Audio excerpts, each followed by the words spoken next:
public education, I think you'd have to conclude, if you look at the output, who really succeeds by this? Who does everything they should? Who gets all the brownie points? Who are the winners? I think you'd have to conclude the whole purpose of public education throughout the world is to produce university professors. Isn't it? They're the people who come out the top. And I used to be one. So there. But, and I like university professors, but, we shouldn't hold them up as the high watermark of all human achievement. They're just a form of life. Another form of life. But they're rather curious, and I say this out of affection for them. There's something curious about professors. In my experience, not all of them, but typically, they live in their heads. They live up there, and slightly to one side. They're disembodied, in a kind of literal way. They look upon their body as a form of transport for their heads.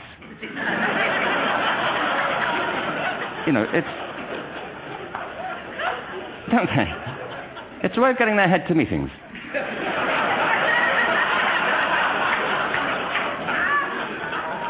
If you want real evidence of out-of-body experiences, by the way, get yourself along to a residential conference for senior academics and pop into the discotheque on the final night. And there you will see it. Grown men and women writhing uncontrollably off the beat. Waiting to end so they can go home and write a paper about it. Now, our education system is predicated on the idea of academic ability. And there's a reason. The whole system was invented around the world. There were no public systems of education really before the 19th century.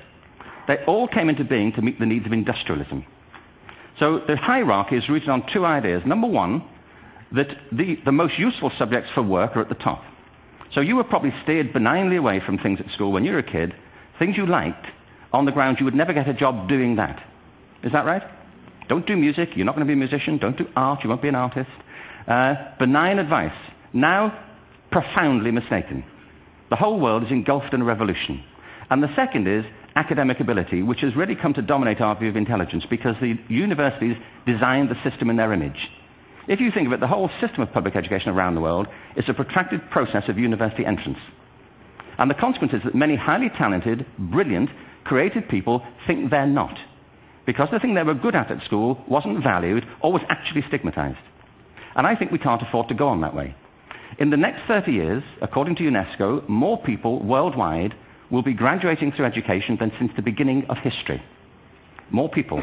And it's the combination of all the things we've talked about, technology and its transformational effect on work, and demography and the huge explosion in population.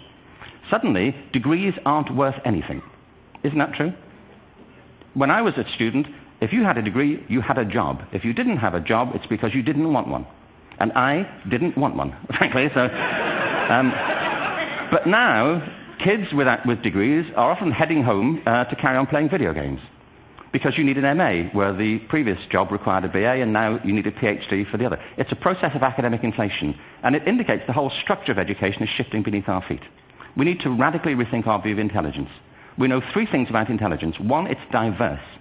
We think about the world in all the ways that we experience it. We think visually, we think in sound, we think kinesthetically, we think in abstract terms, we think in movement. Secondly, intelligence is dynamic. If you look at the interactions of a human brain, as we heard yesterday from a number of presentations, intelligence is wonderfully interactive. The brain isn't divided into compartments. In fact, creativity, which I define as the process of having original ideas that have value, more often than not, comes about through the interaction of different disciplinary ways of seeing things. The brain is intentionally, by the way, there's a shaft of nerves that joins the two halves of the brain called the corpus callosum. It's thicker in women. Following on from Helen yesterday, I think this is probably why women are better at multitasking. Because you are. Aren't you? There's a raft of research, but I know it from my personal life. If my wife is cooking a meal at home, which is not often, thankfully, but if she's doing... she's good at something. But if she's cooking, she's dealing with people on the phone, she's talking to the kids, she's painting the ceiling, she's doing open heart surgery over here.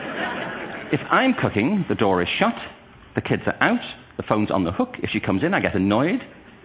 I say, Terry, please, I'm trying to fry an egg in here.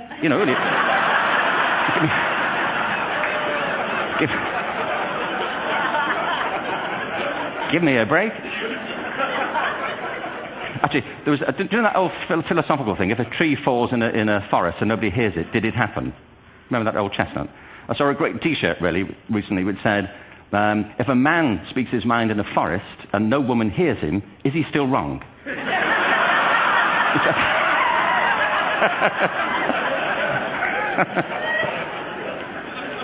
And the third thing about intelligence is it's distinct.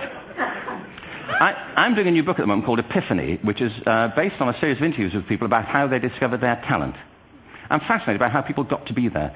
It's really prompted by a conversation I had with a wonderful woman who most people have never heard of. She's called Gillian Lynn. Have you heard of her? Some have. She's a choreographer and everybody knows her work. She did Cats and Phantom of the Opera. She's wonderful. I used to be on the board of the Royal Ballet in England, as you can see. And anyway, Gillian and I had lunch one day. I said, how'd you get to be a dancer? And she said it was interesting. When she was at school, she was really hopeless. And the school in the 30s wrote to her parents and said, we think Gillian has a learning disorder. She couldn't concentrate. She was fidgeting. I think now they'd say she had ADHD. Wouldn't you? But this was the 1930s, and ADHD hadn't been invented, at this point. So it wasn't an available condition. People weren't aware they could have that. Anyway, she went to see this specialist. So this oak panel room, and she was there with her mother, and she was led and sat on this chair at the end, and she sat on her hands for 20 minutes while this man talked to her mother about all the problems Gillian was having at school. And at the end of it, because she was disturbing people, their homework was always late and so on, little kid of 8, in the end, the doctor went and sat next to Gillian and said, Gillian, I've listened to all these things that your mother's told me. I need to speak to her privately. So he said, wait here, we'll be back. We won't be very long. And they went and left her. But as they went out the room, he turned on the radio that was sitting on his desk. And when they got out the room, he said to her mother, just stand and watch her. And the minute they left the room, she said she was on her feet, moving to the music. And they watched for a few minutes, and he turned to her mother, and he said, Mrs. Lynn, Gillian isn't sick, she's a dancer. Take her to a dance school. I said, what happened?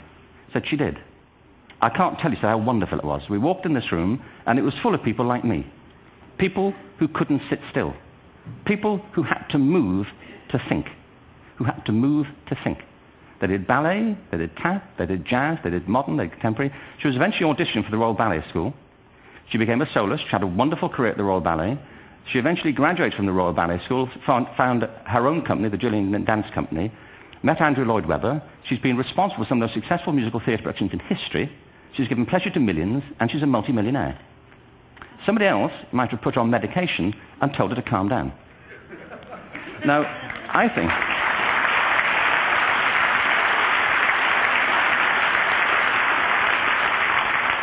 What I think it comes to is this. Al Gore spoke the other night about ecology and the revolution that was triggered by Rachel Carson. I believe our only hope for the future is to adopt a new conception of human ecology, one in which we start to reconstitute our conception of the richness of human capacity. Our education system has mined our minds in the way that we strip mine the earth for a particular commodity, and for the future it won't serve us. We have to rethink the fundamental principles on which we're educating our children. There was a wonderful quote by Jonas Salk who said, if all the insects were to disappear from the earth, within 50 years all life on earth would end. If all human beings disappeared from the earth, within 50 years all forms of life would flourish. And he's right. What TED celebrates is the gift of the human imagination. We have to be careful now that we use this gift wisely and that we avert some of the scenarios that we've talked about. And the only way we'll do it is by seeing our creative capacities for the richness they are and seeing our children for the hope that they are. And our task is to educate their whole being so they can face this future. By the way, we may not see this future, but they will. And our job is to help them make something of it. Thank you very much. Bravo. Here, here. Thanks.